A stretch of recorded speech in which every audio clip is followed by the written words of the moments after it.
நண்பர்கள் எல்லாருக்கும் வணக்கம்.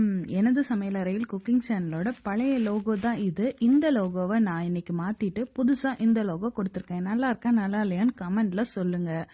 ஓகே, இன்னைக்கு ஒரு சூப்பரான ஃபிஷ் ஃப்ரை 2 வெரைட்டியாக தான் பண்ணி காமிக்க போறேன். இதுக்கு நான் கிழங்கா மீன் எடுத்து வச்சிருக்கேன். இந்த ஃபிஷ்ஷை மஞ்சள் போட்டு நல்லா வாஷ் பண்ணி எடுத்துக்கிட்டிங்கன்னா மீனோட ஸ்மெல் அடிக்காது. நல்லா நான் 2 தடவை வாஷ் பண்ணி எடுத்திருக்கேன். ஒரு பவுலில் வச்சுட்டு காஷ்மீரி சில்லி பவுடர் ஒரு 2 ஸ்பூன் எடுத்திருக்கேன். காரம் இருக்காது, நீங்கள் எவ்வளோ வேணால் யூஸ் பண்ணிக்கலாம். அதுக்குன்னு ரொம்ப யூஸ் பண்ணிடாதீங்க. அளவாக Kashmiri chilli powder 2 spoon add பண்ணிக்கிறேன்.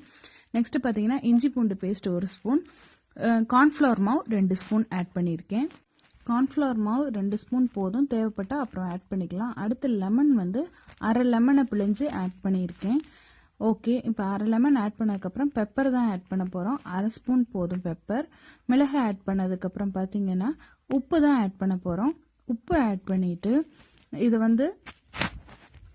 எண்ணெய் ஊற்றி தான் மிக்ஸ் பண்ணணும். இல்லாட்டி தண்ணி ஊற்றுனீங்கன்னா மீன் தண்ணியாக போயிடும். நம்ம கொஞ்சமாக ஒரு 2 ஸ்பூன் எண்ணெய் குத்து மதிப்பாக ஊற்றி நல்லா இது ஒரு மிக்ஸ் பண்ணி விட்டுக்கலாம்.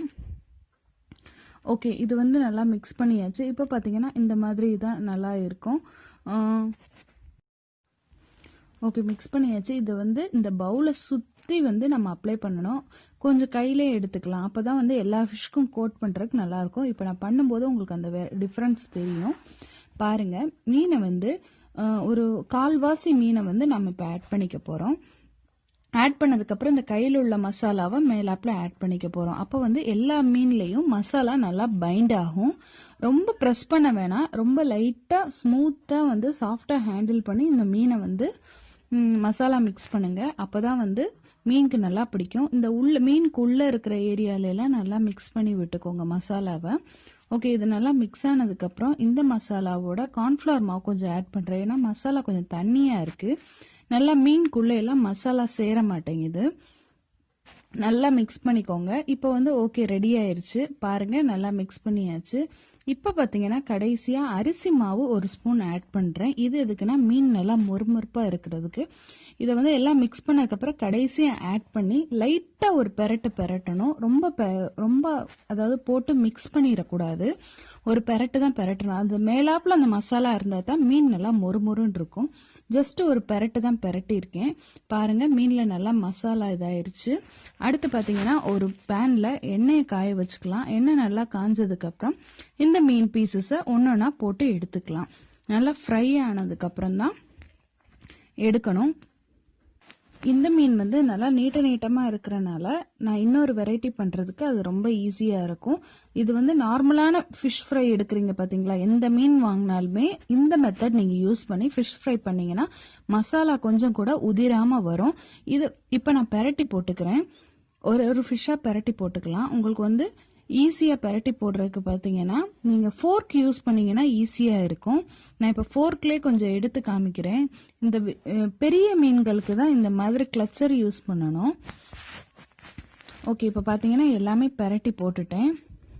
நார்மலான நீங்கள் எந்த ஃபிஷ் வாங்கினாலும் இந்த மெத்தடில் நீங்கள் ட்ரை பண்ணிங்கன்னா மசாலா கொஞ்சம் கூட ஒட்டாமல் வரும். அது எப்படிங்கிறது இதை நான் எடுக்கும்போது காமிக்கிறேன். இப்போ பாருங்கள், நான் எடுக்கிறேன். நல்லா ஃப்ரை ஆயிருச்சு. பார்த்தீங்கன்னா உங்களுக்கு நல்லா தெரியும். இதை ஒரு பேனில் மாற்றிக்கலாம், ஒரு பிளேட்டில் மாற்றிக்கலாம்.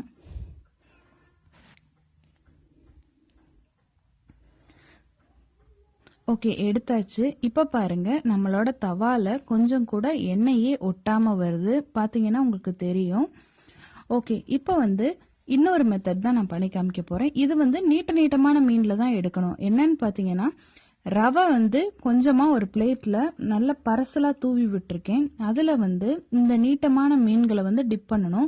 இது இந்த ரவுண்ட் ஷேப்பாக நம்ம கட் பண்ணுற மீன் தயவுசெய்து யூஸ் பண்ணாதீங்க, அது நல்லா இருக்காது.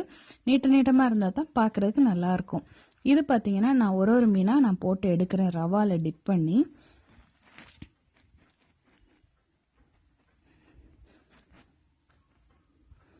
ஓகே, எல்லாம் போட்டாச்சு. நல்லா ஒரு பக்கம் வெந்ததுக்கப்புறம் பெரட்டி விட்டுக்கணும். இதுக்கு பெருசாக வந்து கலர் வந்து பிடிக்காது, ஏன்னா உள்ளதான் கலர் மசாலா இருக்குது.